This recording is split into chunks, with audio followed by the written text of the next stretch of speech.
Easy now. Papa got things making headlines. Come down. Ooh, you make my high come down. Always tripping when you come around. I'ma have to cut you off, like right now.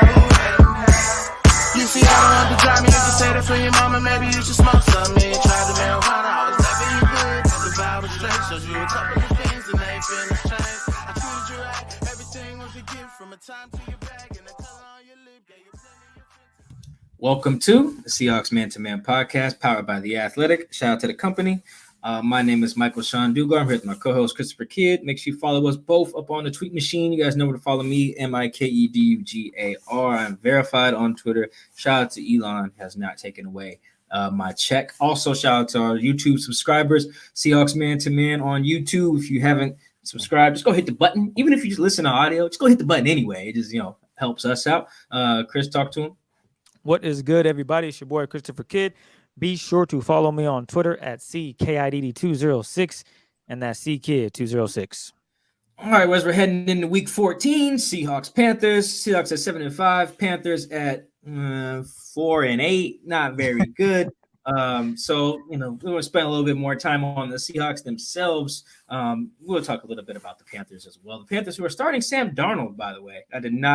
There's been some, Chris, the quarterback shuffling has been kind of crazy. You think about it. It's like the Niners are starting Brock Purdy now, and the Rams just claimed Baker Mayfield, who they may start going forward, and the Panthers are starting Sam Darnold. There's another weird one out there somewhere. Oh, the Jets are starting Mike White. Like there's some weird and the Commanders are back starting Taylor Heineke. Some really weird like quarterback stuff going on, like stuff that if you were to say these are the starting quarterbacks in week 14, if you were to tell somebody that in like July 1st, that the starting quarterbacks in the NFC West are Geno Smith, Kyler Murray, Baker Mayfield, and Brock Purdy. They were like, dude, put the bath salts down. Those are not the starting quarterback. That would just be mind blowing. But anyway, speaking of who the starting quarterback is, I think it's very interesting because when I'm looking at the Seahawks right now, and this is not anything necessarily new, but I don't feel like it's something a lot of people are saying out loud, especially in the wake of the last three games when it's become very clear and maybe concerning depending on how you look at it. When the Seahawks were having a quarterback competition between Drew Lock and Geno Smith for the starting job, they never said this out loud, but basically were like, look, we just need these guys to be 2019 Jimmy G, 2018 Jared Goff. The 2018 Jared Goff was probably better of the comp because they had Shane Waldron. They have Shane Waldron on the staff, and Shane was down there in LA with the Rams when the Rams went to the Super Bowl. And that was kind of like, all right, what did the Rams do really well? Well, they protected really well, so they figured that would be the case if they started two rookie tackles. And they were like, they ran the ball really well. Well, what do you know? They got Ken Walker and Rashad Penny. They thought they'd run the ball really well like the Rams did in that 2018 season when whether it was C.J. Anderson or Todd Gurley, they ran the ball really well. They got the ball to their playmakers really well. They had Cooper Kupp. They had Brandon Cooks. They had Robert Woods. I think Kupp got hurt at some point that season. But either way, they still had the playmakers to get it to. So you've seen the blueprint, and then obviously their defense was really good. They started that season. They had Aqib Talib, I think, maybe. Marcus Peters. Obviously Aaron Donald, like the pieces were there clearly. Like there was a blueprint that the Seahawks were like, look, it's not exactly the same, but from a quarterback perspective, we just need our guy to be, Pete Carroll says that point guard shit. And like, let's do that. Just get it to the guys, hand it off. The protection will be there. Throw it to the first read. We can do our thing. We play defense at a high level. And that was understandable, but it was one of the reasons why no one outside of maybe you, Chris, and KJ Wright, who thought that these guys could sniff 9 or 10 wins because that particular style of ball can have a very low floor if it doesn't go well, which we've seen from several teams trying to do that. And we're at week 14. They've played 12 games. And with the last 3 games being most instructive into where I'm about my little hot take here. I know you like when I do a hot take at the end. I got one kind of in the beginning. the Seahawks, as currently constructed, really just do one thing. Let's scratch out special teams for a second, just offense and defense. They really just only do one thing really well, and it's ask Geno Smith to throw. Like, that's really it. Like, I know they've had the defense had a good run there from week 6 through 9. That's the 4-game win streak, beating the Giants, Cardinals twice, and then the Chargers. 4 teams who I actually don't think are very good, but those were very good wins. So you got the 4-game win streak there where the run game was clicking, and the defense was doing really good. Pass rush, secondary, run defense was great. Like, the other things had come together because Geno was already good weeks 1 through 5. Then weeks 6 through 9, everyone else caught up. Weeks 10 through 13, everything else has regressed pretty much, except for Tariq catching picks and Cody Barton catching picks now, I guess. Everything else has regressed, and now the best thing that they do is have Geno throw. And I think I've mentioned how I chart the games. I obviously go back and watch them later, but how I chart the games in real time with my notebook is before every snap, I write down what formation they're in, basically how Geno's lined up. I put a UC for under center, but I just write out pistol if they're in the pistol, and then I SG for shotgun. I note the down and distance, and if they go empty, I put empty because I want to differentiate empty between other shotgun or pistol snaps. And when I'm looking at some of their scoring drives just back at the game, I'm like, damn, that sure was a lot of empty. That sure was a lot of shotgun. I also note when this play action too, I'll put a little PA on top of the play. So my notebook kind of looks like chicken scratch, but I'm doing that in real time, so it's how I can track. And it's a lot of when they're at their best. Like, again, look at their scoring drives and stuff like that. It's a lot of Geno through here, Geno through there. Like, they had to play Chris against who they just play. Why can't I think of who they just played? The Rams. Yes, they had to play against the Rams, where it was 3rd and 1, right? And you would think like a Pete Carroll team has 3rd and 1 in week 13. What are they going to do? They're going to run there. This sicko madman Shane Waldron went empty on 3rd and 1, and then I think it ends up going to Will Dissly for 11 yards, something like that. They end up picking up the first down. Like, that's the type of madman we're seeing right now. You know why Shane's a madman in that way? Because the best thing they do is throw the ball with Geno, and then not even throw it play action shit. I'm talking empty shotgun. Even the first play against the Chargers, they come out in empty, and then it's I think he throws Dissly again. That's the first play of the game against one of the worst run defenses in the league. Like, it's kind of fascinating when you look at it just in the big sample. Using the last 3 games is probably the real Seahawks, because the last 3 look like the first 5, and that makes an 8-game sample a bit more instructive than that 4-game win streak, I think. So you look at that 8-game sample, and yeah, Chris, the Seahawks are basically especially with the running backs being injured, the best thing they do is have Geno drop back and pass it. And if you'd have told me that on July 1st, that's the best thing the Seahawks are going to be doing, and they're really, really fucking good at it, I'd have told you to put the bath salts down. But here we are in week 14, and that's what they do best. It's quite interesting because for the last 4 or 5 years, well, since we've been doing the podcast, we've been wanting Pete to catch up with the other teams across the league that do both things pretty well, but they throw it even better. And a team that you could look at as an example would be the Chiefs. They don't run it all that well, but if they need to, can they? Okay, sure.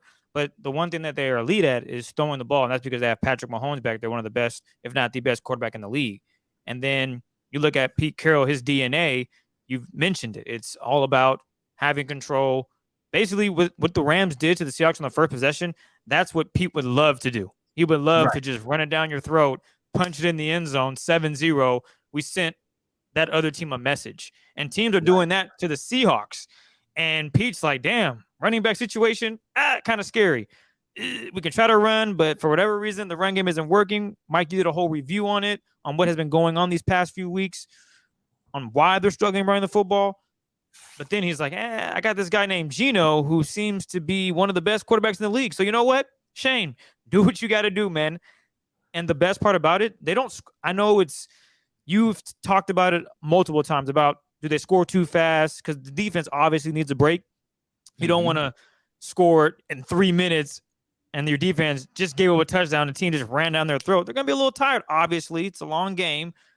but they're really good at not just instantly scoring. Like they build up drives. It's a lengthy drive. It's not Tyler Lockett for a 90-yard touchdown. You don't see much of that. You might see DK hit one for 40 yards, and then it's 5 plays of 7 yards, 3 yards, 5 yards, first down. And then if you look, I know it says Panthers versus Seahawks preview, and we're talking about what they've done over the season, but I think it all points to how this game will go against the Panthers. You look at what they did on how many first downs they got versus passing and running, right? The Rams, they had first downs running the football. They had 11. That is the Pete Carroll formula. You know how many passing first downs they had? 7. If you look at what the Seahawks did, you would think this is a new regime, and who is this head coach? Granted, there's injuries. There's a whole bunch of reasons why they weren't able to run the football. But another reason is Geno is just making it work. He's making throws. He is finding guys. Players are open. He's reading things. The Seahawks had 18 passing first down compared to 5 rushing. That's the number against the Rams. Yes. Wow. That's huge. And that we're talking about Pete Carroll. We're not talking about another team. We're talking about what Pete Carroll's offense is looking like. And they won the game because Geno was able to lead this team when the defense couldn't figure things out. The offense was shaky for the most part because they hadn't scored up a touchdown up until that fourth quarter. It was third quarter, they had a field goal, and then early in the fourth quarter, they also got another field goal. And then that last possession with 2 minutes and I want to say 40, 50 seconds left, Geno just kills it, ends the game. And that is, I got to give kudos to Pete Carroll because he could have easily just been ignorant and just stuck with his ways and be like, nah, F that. I'm going to run the football. Our guys are going to have to figure it out. But he's also allowing Shane to cook, per se. And in that regard, that is resulting in what we're seeing, Geno having a career year throwing the football, looking like one of the best, and being confident. And then you have his teammates who also believe now that he can do that. So if they're in a situation against the Panthers where they can't run the football again, they're struggling, you know what you can do? You can call some stuff for Geno. Mike, how many times did you look at your notepad and said, damn, they're empty formation? Because Geno can get it done. Geno has shown consistently that he can throw the football. He hasn't shown that he can win it in tight matchups too much, but he did on Sunday, and that's just a stepping stone for this offense. The defense is a whole nother, discussion we have to have because it's just up and down. The past 3 weeks has been down. Not a lot you can work with there. I think it comes down to, Mike, you pointed it out, I think maybe week 6 or 7, we were talking about the schedule at the end of the year and how challenging it might be because some of these teams are good at what? Running the football. Like that was the main focus you were talking about. Some of these teams are really good at running the football. I think the last couple teams, they're all top 13. I think the Chiefs might have been 13th, if I'm not mistaken. You could probably fact check me, but they were all in the range where they can run the football. And if they can run the football, that presents a problem because the Seahawks at that point in time, they had just got off on a high of shutting teams down. And then you look at the stats, and it's like, oh, yeah, well, this team, they're not that good at running the football. And they're not going to play every week a team that's not good at running the football. They're going to run into teams that can and will run the football. And unfortunately, they're getting ready to run into another team in the Carolina Panthers that the past few weeks have been pretty good since trading Christian McCaffrey, have been good at running the football. So they're going to be tested again. And I honestly, I'm hoping they can figure it out, but how the Carolina Panthers run the football using multiple linemen, putting linemen in the backfield as fullbacks, that don't sound fun for your guys like Kobe Bryant who have to be in the box and trying to make a play on a 300-pound lineman running full speed to make a block. Yeah, I think, a few things. Pete Carroll has subtly told us, he and Shane perhaps, but mostly Pete, that the reason that Pete didn't want to do the let Russ cook thing is because he probably didn't think Russ was capable of doing it, which is, obvious when you shut down the let Russ cook thing, you're shutting down Russ in that regard. But now we're really seeing that Pete Carroll doesn't really have objection to how the offense looks right now because of the faith in Geno. He had objection to how the offense looked when it was very pass heavy in 2020. Like I could probably go look. I haven't, but I'm sure the pass rates in neutral situations are very similar this year as they were to the 2020 Seahawks. Let Russ cook, that first like 9 weeks or whatever, because these guys are just dropping back, throwing like they're abandoning the run in some games and still moving the ball. They didn't totally abandon it against the Rams, but it pretty much was like, damn. I mean, we'll give it to Tony Jones a little bit, but Geno go get this down. Which is the same thing they did against the Bucks and to a similar extent the Raiders. And it just keeps working, because Geno has been that good, and you don't really see win or lose Pete Carroll kind of bemoan that offense. Like, dang, man. I remember the first thing he would come out and say a lot after those Russ got to run better. Run the ball better. We got to run the ball better. We got to run the ball better. Now, he's said they have to run it better this year, but it's not like he's definitely okay with the pass run splits and just kind of how it looks. With them being kind of a throwing team. That's what they are. Be very like the Seahawks are aren't they like throwing on? I'll let you pull it up, but I know the stats would back up our discussion about how often they are throwing the football, because that is what we're seeing. The eye test is like, oh my goodness. Pete is like, you know what? Shane, Geno, y'all got it. The run game, we lost Rashad Penny, Ken Walker, he's doing well. Oh, struggling against these teams. But Geno, go ahead and throw it, brother. You got my blessing.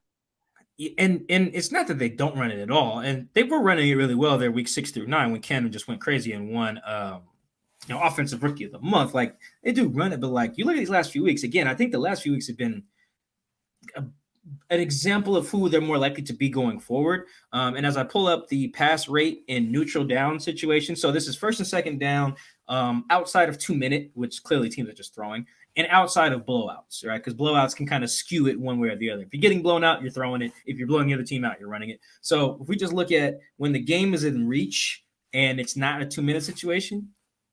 So I'll give you the number one team in pass rate. Chris, you can probably guess who it is. Chiefs. Kansas City Chiefs, yes. After that, you have the Bengals, then you have the Bills, and you have the Justin Herbert-led Chargers, who they just don't run it. After that, you have the Seahawks checking in at number 5. That's crazy. 59.9%. That is why I never would have thought they'd be top 10, let alone number 5 when it comes to first down, second down passing rate. That doesn't make sense. Right. Based on what Pete has said, and let me preface that. I'm not saying it don't make sense at all. Based on Pete Carroll's gene and what he wants to do, that ain't Pete Carroll, but it's working. Yes, it's Pete Carroll. That's what I'm saying. I think what we're learning here is Pete was always okay with this if they had the quarterback to do it. And I think that's he's insane just now. Russ wasn't that guy. I mean, he was trying to quietly tell us the whole time. We're seeing it front street, man. Yeah, and now we just see like, oh, he is okay with this as long as they have the guy who can do it. But here's the other thing about that, though, and why it's relevant to the Panthers game and every game they're going to play going forward is you do need some balance. And what we've seen from them is some extremes of them not having balance. And it always hasn't come out in just the raw numbers. I think one game Ken had was against the Raiders, had like 14 touches. 14 carries, something like that, which is like an okay number. And then DJ Dallas, I think, had a couple, and then Travis Homer might have had 1 or 2, right? So the overall number is like, oh, okay, they didn't just abandon it. But the threat of it is really not there. It's just not. And that is eventually going to catch up to them. And it could catch up to them as early against the Panthers because they have, if you're not running it well, and because they do try and run it, and you're getting stuffed or whatever, and now it's 2nd and 10, a 2nd and 11 or whatever, however it may be, and you get into a 3rd and 8, a 3rd and 9. The Seahawks aren't a super great third and long team, even though Geno's been very good. And there's going to be teams that have pass rushers who can kill your guy. And it really only takes one, as we saw from the Raiders game, to really wreck your shit. Max Crosby. For the Raiders, it was Max Crosby. For the Panthers, it's Brian Burns. For the Chiefs, it could be Frank Clark or even Carlos Dunlap or Chris Jones. That's a lot of guys. And then the Jets have a good D-line. Yeah. And then the Rams clearly, like as we just seen, have their guys. This Michael Hoyt dude just turned into Aaron Donald on Sunday. I think Geno got sacked like 3-4 times. So like it doesn't take a good team to beat you when the only thing you do really well is throw it, and you're towards the other extremes. at the other stuff. And I don't want to feel like we're reacting to the last 3 games because I think that why they're getting beat up front or why they're not being able to defend the run, and we're focused on offense, but why they're not being able to defend the run, why they're not running it super well, why the pass defense is like shaky. Like these are all things that maybe except for the pass defense, like it starts up front. They're not getting stuff done up front. And even then the pass defense, that trickles down too. Because if it's 3rd and 3, 3rd and 4, like it's hard to just like call your best pass coverage or whatever, or just ask your guys to play man or whatever, because you still have to respect the run on 3rd and 3. Exactly. You have to respect the run on 3rd and 4. You know, you can't just bring in your dime package with all your 6 DBs on 3rd and 3. You can't, because the other team could just run fucking power. Yeah, I mean, you can't do that. And so when you can't do that, the whole playbook is open for the whole game and everything, and then any team can get to you. And that's just on defense. On offense, like, man, if you're in 2nd and 10 all the goddamn time, that's basically a throwing down. So now they can unleash their pass rushers on you, and it just spirals when that's the only thing you do super well. And I do think that's a cause for concern against the Panthers, who just quietly, the Panthers don't have like a great defense, but they do have they're like mediocre-ish. They have some good players. Like Brian Burns. Yeah, 10 sacks this season. Derek Brown, interior defensive lineman. I love this stat that Nate Tice at The Athletic has kind of just I've always known it's a thing, but kind of brought it to my attention as a way to look at stuff other than pass rush. Is you look at tackles for loss and run stuffs. So run stuffs are tackles for no gain, and then tackles for loss on non-sacks are just obviously tackling in the backfield, which really shows impact. Like if you're stopping a guy for no gain or you're tackling in the backfield, you're really playing the run super well. And it just shows way to show impact outside of just pass rush numbers, because everyone doesn't get a chance to rush the passer, blah, blah, blah. Like, so Brian Burns in that particular thing with among defensive linemen and tackles for loss on non-sacks and then just run stuffs, like he's 8th among defensive linemen with 12. And then Derek Brown's right behind him with 10. All right, so you got 2 dudes. You got 2 dudes who can get you into 2nd and 10 or 2nd and 11 or worse, just like that. And that's a bad 4-8 Panthers team that has 2 guys like that. And then you look at their linebackers and that same thing with again, tackles for loss and run stuffs. You combine those. Shaq Thompson is 4th among linebackers with 14. Frankie Louvu, their other linebacker, go Cougs, Frankie Louvu. Frankie's 20th, right, with 9 tackles for loss and run stuffs. That doesn't sound like a crazy number, but you know who also has 9? Zadarius Smith of the Vikings, who might be, and Dre Greenlaw of the Niners, another good linebacker. So, like, they basically, Frankie and Shaq are, like, legitimately 2 good linebackers. And on the back end, you got J.C. Horn, who I haven't watched a ton of the Panthers this year, but one thing that I can kind of assess who's at the top of any given position is when I'm looking at stats for other guys on the Seahawks that are at the top of that position, and then I keep seeing the same names of other dudes. Like, for example, every time I look at stats for Geno this year, Tua Tagovailoa is there, Patrick Mahomes is there, Joe Burrow is now there. Like, oh, okay, these are the good quarterbacks. They're all right there where Geno is, and Geno's playing well. The same thing is true for J.C. Horn, their second-year corner. Every time I look up something for Tariq Woolen, J.C. right there, yards per coverage snap, passer rating allowed, which J.C. is better than Tariq in right now. Passes defense, J.C. hasn't been as good as only like 5. J.C. hasn't allowed a touchdown in coverage this year.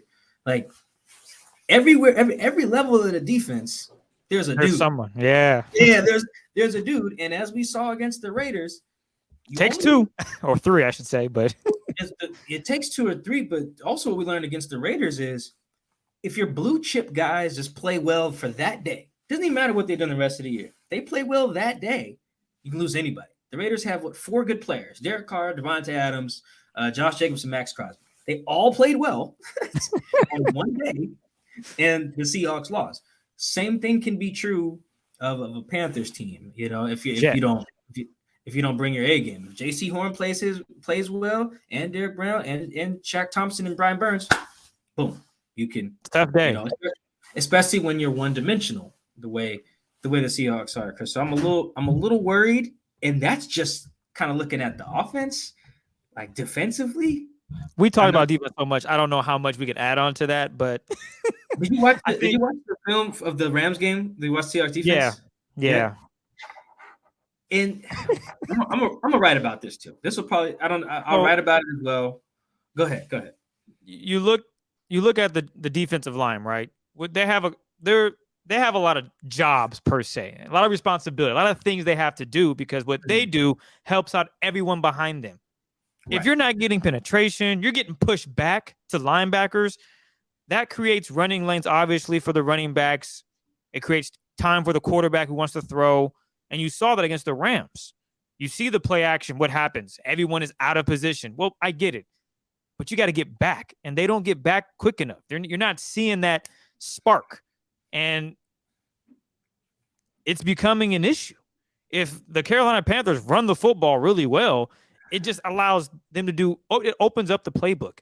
It allows them to get creative, trick plays, all this other stuff. The wide receiver coming in motion, and then you faking a toss one way, and then it's a misdirection handoff. That just, you are allowing that because you cannot stop the run. It all really starts up front, which is very cliche. This is the cliche show of record right now. I guess. Now I see why coaches say that shit because they right. When you watch film, they're really right. You can see it. You can see if Al Woods is getting double teamed and you have a one-on-one matchup and that one-on-one matchup is not won by that other defensive player, that creates problems for the rest of the unit. Now, when Al Woods makes his miraculous plays and able to, toss one lineman or even beats a double team, okay, that's cool, but we also need your other guys to step up. We still need, the Seahawks still need to see consistent play from a guy in Darrell Taylor. Chinanu Wilson has been probably the most consistent dude outside of Al Woods on that defensive line. He has to continue that. You can go across the board. Shelby Harris, need more consistency. He hits on some games, he's money, and then sometimes, not so much. Everyone has to be hitting. You talked about the blue chip players for the other team. Well, the Seahawks have good players as well. They also have to do their part. They also have to be able to dominate in their spot, and that just creates problems for the other team. And if they can't, we will see what we witnessed against the Rams where, damn, that was the first possession? Okay, this is going to be a long-ass day. It might come down, can Geno win you the football game? And to be completely honest, it might be the same thing with Sam Darnold if they don't create turnovers, if they don't get an interception, if they don't have an explosive play defensively, that is, where they cause a turnover. That shout out to Tariq Woolen, him just being a freak and him being able to make plays, and that's great and all, but you also want to be sound and still make those plays. I'm not going to lie. He was out of position there. But he was lucky because the ball was very underthrown. But that's neither here nor there because, as we talked about, usually passes are intercepted or bad passes. So in that scenario, shout out to Tariq. But yes, it starts up front with the defensive line. They have to fill those gaps on Sunday. If they don't, man, Deontay Foreman might go for $120. So he might. So my behind the scenes little thing, my editor, we were talking on Monday, and he was just like, hey, do you want to write about the run defense? Like what's going on, or maybe there's something they could fix or something like that. I was like, I do, but I'm not really sure what the problem is. I probably have to go watch a little bit more film. This is like Monday, I think I told him that. And then like we're recording on Tuesday. I have since watched more film. And the conclusion I've come to is actually very concerning, and I will watch this a little later. And or I'll write about this probably later in the week, maybe Wednesday, maybe Thursday or something like that. The reason I'm kind of concerned is I'll watch the Bucs game again, just the defense. And then I watched the Raiders game again, and then I watched the Rams game. And I was like, oh, this is a problem. And it's not just because they were getting run on. It's how. So like the Bucs, right? For one, all of those teams ran for more first downs than they had all year against the Seahawks. I think the Bucs had never hit double-digit first downs on the ground. They did against the Seahawks. The Raiders had like 13 first down runs, I think, against the Seahawks. They got like 14 against Denver earlier in the year. But other than that, pretty much one of their best days running for first down. And the Rams, I don't think, had double-digit first downs on the ground all year, and then did against the Seahawks. So you got that. Like teams are moving the chains. Just so statistically, it was not good. I went back and checked that too. But the how was like, oh shit, this could be something. So we've kind of already talked about in previous pods why the Bucs game was concerning, because the Seahawks thought that the Bucs were going to run a bunch of quick game and abandon the run. And if you watch the Monday night game against the Saints, that is basically what the Seahawks thought the Bucs were going to do against them, was try to run it, fail, and then just have Brady throw it a bunch. Like, that was the thought. And it was so much their thought that they benched Brian Monet, their backup nose tackle, and then got run all over by Rashad White. So that was a problem. But we could have dismissed that as like a one-off outlier, because like they won't get like schemed up like that again. But the Bucs also used a bunch of 12 personnel in there, and 11, but they were most successful out of 12, which was 2 tight ends and 1 running back. They didn't really use a fullback. Then you get to the Raider game. The Raiders do use a fullback, and that boy Jakob Johnson, or whatever, he's a beast, right? They use 21 personnel to death, right? 21 personnel, basically fullback, two running backs, usually one was a fullback, and then a tight end, right? So that means we're going to run, and obviously it worked. I think. Do I have the numbers? I have it somewhere. I can't find it. But the Seahawks gave up like 164 yards on like 11 carries out of 21 personnel. I'm pretty sure the Raiders averaged like 14 yards a carry out of 21 personnel.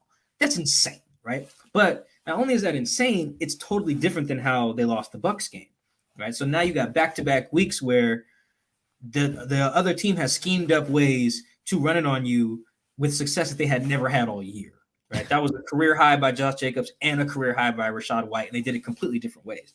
And also part of the issue with the Raiders is that the Seahawks were so worried about Devontae that they basically sacrificed a bit of their run defense to stop Devontae, which was another coaching thing.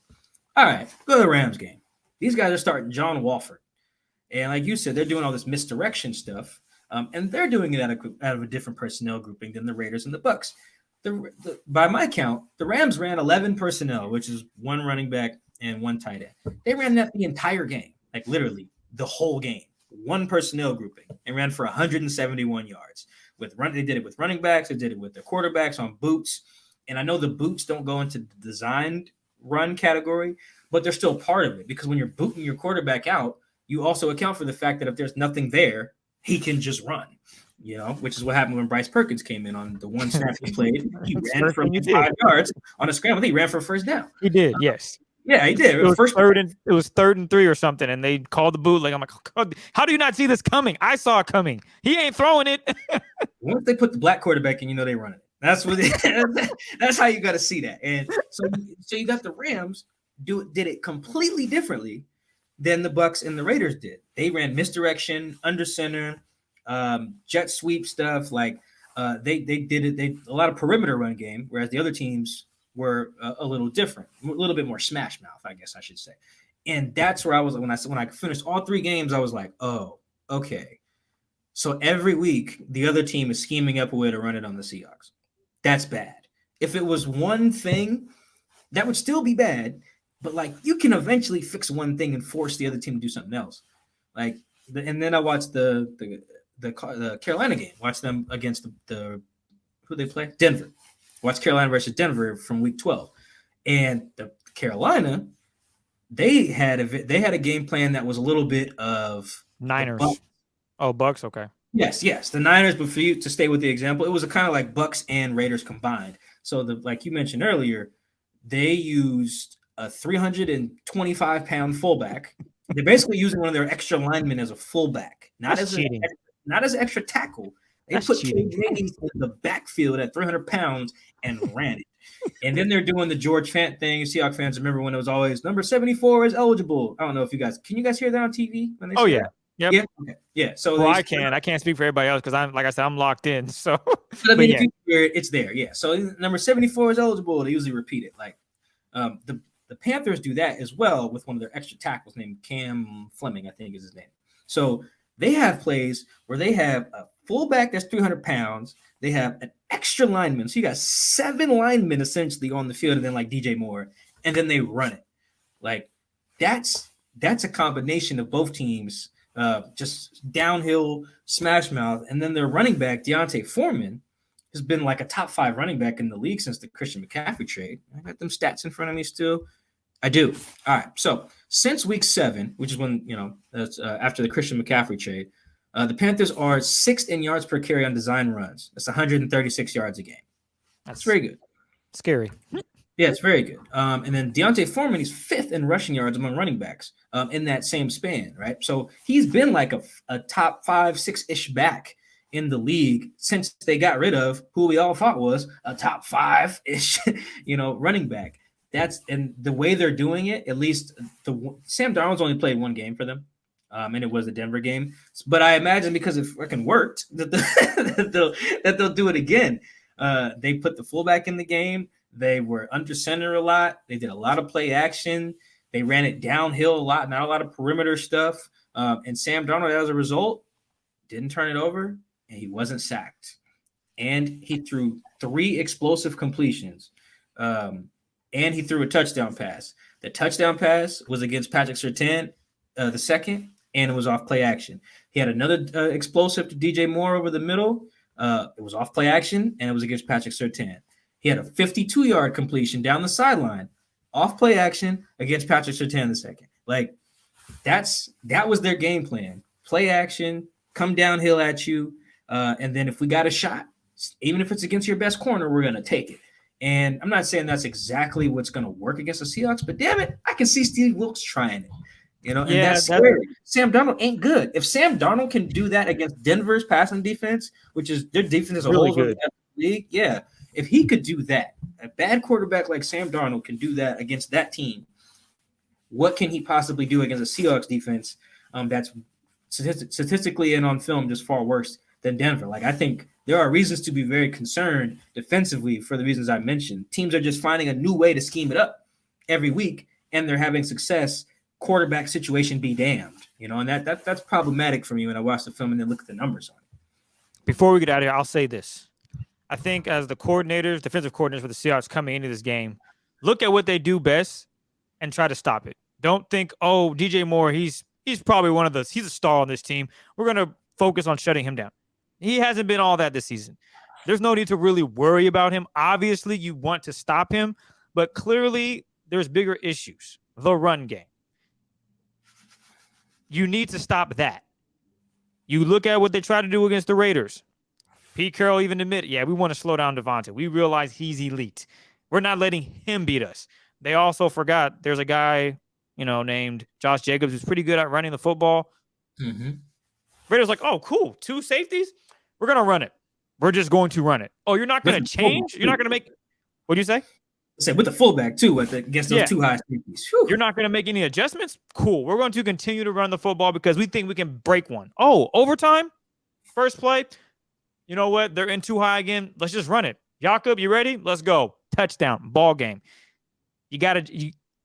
Coming into this week, you got to look at this is what the Panthers do well. They want to bring extra linemen. I expect a lot of base defense, a lot of 3-4, a lot of cover 3 with your safety in the box because guess what? They're going to try to run it on you.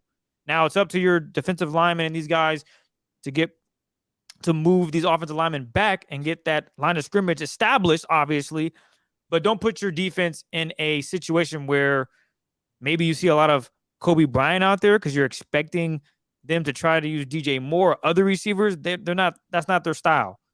Mike, you said you've watched them play. At least some of the film you saw. They like to run it. Okay, Seahawks got to be right on point with their coaching going into the week. It can't be we're going to do it this way because we think this is the best way.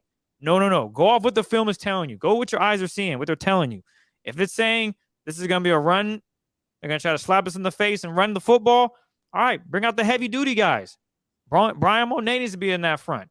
Let's get the fat boys going. Let's set the line of scrimmage early. Send a message that, you're not running the football on us. You're going to have to pass it. If you're going to beat us, DJ Moore's going to have 250 yards, and then we could dissect that afterwards like, damn, DJ Moore just had a career day. I don't know what happened. Obviously, we'll go look at the film and say, damn, they got to fix this now. But as it's been the running. The running of the football has been the Achilles heel of this team so far. And it hasn't been against teams that haven't run the football well, but now that we're getting to that backstretch of the season where you mentioned, there's going to be some teams that can run it, you got to make an adjustment defensively, and maybe that's bringing more fat men up front, stuff in that line of scrimmage, having your linebackers coming down, bringing that extra safety in. Hopefully Ryan Neal's healthy because he's a guy that can play the run fit. And then someone that you miss is Jamal Adams. Having Jamal might be really, really big in this scenario because guess what he's good at? He is stuffing the run. He is someone that, I mean, what if scenarios I can't really speak on because he's not playing. But in the past, when he has been playing, I know pass coverage wasn't his strength. He could do it. But man, when it comes to running, teams trying to run the football, Jamal wasn't having it. And not having him, you're starting to see, oh, damn, he's been out the whole season. And you could tell that they're missing him. And they're trying to figure out what can the Seahawks do to solve that problem. Having Ryan Neal banged up doesn't help you because he is someone that can fill that void. Hasn't been consistent because he's been banged up, but they're really struggling right now without Jamal in that run defense. I think having him up there changes everything, but we won't get to see that until next season. So for now, go off what your eyes are telling you and just go with the gut. This team's going to come out and try to run it on you. They're going to bring in a freaking 350-pound lineman as a fullback. All right, man, you got to have your front set. You got to have your linebacker, and you have a safety down in the box as well, man, or else it's going to be another punch in the face on the first drive, and then we're going to be sitting there thinking, damn, is Geno going to have to save this team again? What you can do. Yes, what you can do. I think that was I think I wrote that. Did I write that? I wrote that, on Tuesday, yeah. That Geno can throw the Seahawks to victory. You just don't want to have him do it, every week. Although I think he's equipped against every team that they're about to play going forward. Like, I don't think there is no, after what he did against the Rams, particularly since they didn't have Aaron Donald, I think that Jalen Ramsey just seems cooked this year too. Jesus, I think Jalen leaves all corners and touchdowns given up with 7. He's got the highest passer rating allowed among corners. Like, yeah, Jalen has just been bad. But anyway, because Geno is like maybe the Niners defense is the one that he won't carve up because that Niners defense is legit. But other than that, I think he can throw you to victory against every team but the Niners. But yeah, I think that it's a conundrum with the run defense because I was asking myself, that's the reason why I haven't put the piece out yet, because I'm like, all right, I need to end this piece with, okay, Mike, you've established that the run defense isn't good. What's the solution? People listen to us right now. It's probably like, okay, Mike, Chris, how we stop it? You just talk about the front. The tricky part, if I'm Clint Hurt, is so what you did see them try to do against the Rams is, they had some troubles on the edge and they made some subs, as you could see in that one. But the other part was they did start running their cover 9 stuff, which is more like a match cover 3, which is how like you've seen Tariq kind of stay with those over routes. Like I think they were in like cover 9, which requires you to like, again, match your route and your zone. I think they were on that on the one Tutu Atwell catches the one-hander, which is why you see Michael Jackson on the opposite side of the field. I think because he's supposed to match that. At least that's my thought. I'll ask him about it during the week. But it's the same thing on Tariq's pick 6. Like you see him following the route out of his zone. That's why those plays look the way they do. But you saw those worked. Like I think the very next play after Bryce Perkins comes in and runs that first down, the next play in the Rams game is John Walford throwing an over route to Van Jefferson against Tariq. And it open on that play too. I think that was cover 3 as well. A couple of the plays that Michael Jackson got beat on were play action, cover 3. Because when you do dedicate that safety, well, now your corners are exposed. And coming into the Raiders game, I was critical, or at least coming out of the Raiders game, I was critical of their game plan. Like, oh, we got to stop Devontae. We got to go, play it a certain way. I was like, I don't know, man. Your corners are actually playing all right. Like, I have faith in them. Yeah, I wouldn't have been as afraid of Devontae as they were with their scheme as they proved to be. Now, granted, then Devontae just went off the next week. So maybe but getting it, the Chargers corners aren't as good as the Seahawks corners. And so, but you saw, like, I bet you if I was said to Peter Clint Hurt, they'd probably be like, well, go watch our Rams film. Look at the plays we could have given up. Or that we did give up. You had Trey Brown give up some plays. Michael Jackson give up some explosives. Tariq gave up an explosive in situations where they were essentially one-on-one. Now, Tariq made up for it a little bit, but I watched that game, and like at the point of we're recording now, the Rams have already claimed Baker Mayfield. Some people are like, oh, man, why would they claim Baker Mayfield? Well, because Sean McVay watched the film of the Seahawks game and probably was like, if I had a quarterback who could throw it further than 30 yards, we'd probably win the game. Did you watch the game-ending throw? My man threw it 25 yards. Oh, no tip. I've tweeted this clip too. The play that Cody intercepts in that game, I thought in real time, because I was kind of like writing notes and stuff, the game was already over. So I was like, I kind of just looked up and Cody picked it. I'm like, oh, damn, that throw sucked. He probably got hit or something like that because he had been sacked by Gerald Taylor a couple plays earlier, too. I watched the film. I said, no, he takes like 4 hitches and fires the ball like 25 yards. Yeah, that was that. He ain't got no arm strength. He got a noodle arm. I was like, that was embarrassing. And then you go watch the Tutu Atwell play that Tariq recovers on. Yes, Tariq recovers very well. It's a great play by Tariq. If that throw is on the money, that's 6. That's 6. Yeah, Tutu's fast too. Yeah, Tutu's probably damn near just as fast as Tariq, and he has him by like 3 yards. Like the ball would have had to been in the air a lot longer. That gives Tariq more time to get under it. Like there's some science to that, but still, a better throw gives Tutu more of a chance. That's it. And McVay probably watched that tape like, I cannot build a game plan with this guy again. I just can't. He's throwing the ball like a shot put.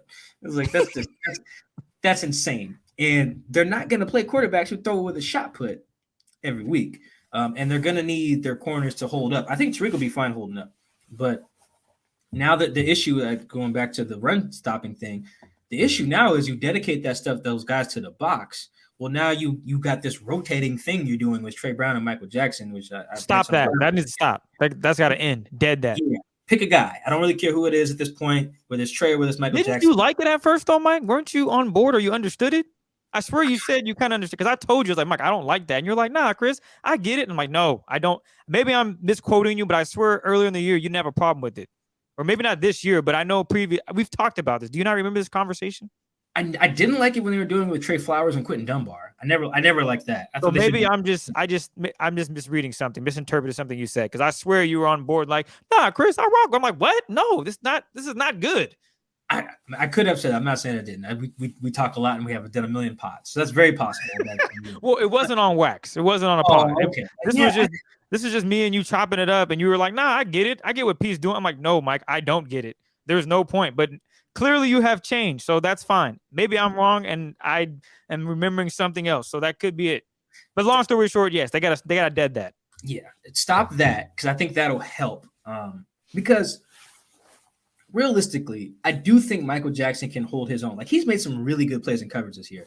I think Michael Jackson and Tariq, if you're just like, all right, guys, we're going to need to dedicate safety in the box so we stop getting run on. Can you guys hold it down? I think they can. Like I think they'll be able to this week. The tricky part will be the Chiefs. Yeah, you gotta be a little careful against the Chiefs. But the Chiefs are more like the Rams and that they the whole game. The Chiefs kind of run it with everybody from what I've seen. They run it with their rookie, but they also like hand it to Marquez, I think. Like I think he's run for a touchdown this year. Somebody's run for a touchdown, one of the receivers. Maybe like they get tricky with their stuff. It ain't just traditional hand it off. But I do think the other tricky part, this will be the last thing on here, because I do think that's the answer, is dedicating, like putting Ryan in the box, putting Quandra in the box if you need to, whoever you need to help out up front. I think the other thing though that's tricky is when you do get those play action stuff, you're putting your underneath coverage guys in some issues with the stuff too. Like there's a play against the Rams that people probably remember. John Walford throws it and Van Jefferson's open, but Kobe Bryant reaches up and swats it almost like a volleyball, like one hand.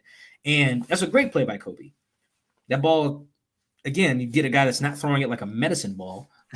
That's a huge gain to Van Jefferson. Because you see that that's the underneath coverage. So you get more of Jordan Brooks in coverage. You get more of Cody Barton in coverage, which is not like bad, but it's a different type of coverage. I think Cody is at his best when he's like turning and running, like we saw against the Chargers, where he's like guarding seam routes, or even the interception he got against that he helps Quandre get against the Raiders. He's turning, running. That's kind of Cody's thing. Instead, you're getting like back to the old Seahawks defense where you're like, all right, everyone's looking at the quarterback and just dropping and then trying to feel out the routes around them. Then you got crossers and stuff, and it can get really tricky. Like I do see why the Rams game showed like, okay, that's not just the simple answer, but you can't get run on. I think they got to make the choice. Like, do we sacrifice a little bit of pass coverage, put more on our guys' plate in order to stop the run? And I think the answer is yes. I do think they have a guy to do it. I think they got between Mike, Jack, or Trey. Again, don't care who, just play one. Between Mike, Jack, and Trey, between Kobe Bryant, who at the end of the day is a cover corner, between Tariq, Ryan, Quandre, and what Cody's been able to do in coverage. Like, I think they can make the decision to, hey, we're going to make sure this Deontay Foreman dude who's 235 pounds doesn't run all over us. We're going to make sure he doesn't. And if that means they're throwing it to Laviska Shenault or whatever, that means they're throwing it to him and DJ Moore. God bless. Because at the end of the day, the more Sam Darnold throws, the more likely he is to fuck up. Well, yes, that's better for the defense because the more likely he is to fuck up. Because that's what Sam does. That's his DNA. Yeah, that's why he's no longer on the team. They drafted him like number 2 overall or whatever, or number 3 overall, whatever it was. He was actually drafted later. But you guys get my point. Anyway, that's got to be it. Dedicate more bodies and trust your guys in coverage. Now, that can get tricky. I understand. The Broncos tried that similar thing, and all it took was a few explosives between Sam, DJ Moore against Patrick Surtain, and the game was lost. That and also Sam Darnold fumbling the ball, falling on it, and then fire drill rolling into the end zone. No one touched this man. Yeah, it was a very fluky play. But still, they would have won without that touchdown because the Broncos offense is ass. But yeah, that's the solution to it. It's not easy. It's not just like, oh, stuff the box, leave your guys out to dry. That's tough. But Chris, they got to do it because you got to try it. You do, because when you can get run on, everything else is it's all open, and any team can beat you with any quarterback. They almost lost to John Wofford. No, why? Mike. Because they were able to hand it off a lot with success. And when you can hand it off with success, the quarterback almost becomes irrelevant. It really almost does, because you're just running down the other team's throat. Well, look, that's what we got for you guys. Panthers versus Seahawks coming up on Sunday. It should be a blowout. The Seahawks should be able to mop them. But based on how things have gone these past 3 weeks, I don't know if that'll be the case. I do think the Seahawks will win the game. I'll say 27-21. Mike, what you got for a score? And by the way, the Seahawks are favored -3.5. Yes, Seahawks favored. I'll take the Seahawks to cover, even though they did not last week. I'll take them 24-20. I think both defenses should. Man, it's just so obvious how both teams should play this defensively. If you're the Panthers, hey, give me a headset. I'm calling plays. Hey, blitz everybody. They running it. Blitz everyone. I don't care. Cornerback, everybody rush. Engaged 11. Let's get it. Well, I know it's coming. Play action you to death to do that. But I think if I'm the Seahawks defense, it's very simple. I make Sam Darnold have to beat us. That's what I do. And if I'm the Panthers defense, I say we're not going to let Geno beat us. That's what you have to do. Both teams should be going in with that plan. And I think if they execute that plan, the Seahawks should still win out, because the Panthers offense is poop and Geno Smith is just that dude. That's what it really should come down to. That's why I picked them to beat the Rams, because the Rams offense is poop and Geno's that dude. Kind of got half of it right. So that's kind of what I'm going with on Sunday. So they should win this game. I don't think they'll blow them out, because for reasons we've seen the last few weeks, it's just hard to blow teams out when you're not running it super well and you can't stop the run. Hard to do that. They should blow them out. You're right, but I don't think they will. But I do think the Seahawks, I think they'll win the game. Well, there you have it. We'll catch you guys Friday with another breakdown. Yeah, if you got plays, send it to us as early as you can, because we like to get as much information as we can before we present it to you. How does it look to present something we're not even 100% sure on? Can't do that. So exactly. If you have stuff and you're sending it to us, just try to send it to us at earliest, maybe Tuesday or Wednesday. I know everyone's busy and doing their own thing, but if you have a play that you guys want us to break down, just try to get it to us as early as possible. That way we can get it to you guys on Friday and have a great presentation. Other than that, we'll see you guys Friday. And then after that, we'll have the recap of the Seahawks and Panthers. Anything you want to add, Mike? Yeah, don't suggest the unbalanced line strip sack. I don't think Chris and I can explain that one. I know you guys are probably curious about. That's the one play I just don't. I didn't even think of that. I don't know what they were doing. Exactly. It was a big play. Like, I'm sure people are curious, like, what the fuck? And it's just like, I hear you guys, but I do not have the capacity to explain. We do not have the capacity. You seen that video? Yeah, don't have the capacity to explain that. But any other play, go ahead and submit. But that one, right now, we will not break that one down. That's not our bag. Anything else, though, is fair game. That's it. That's all I want to add. On that note, we will talk to you guys later.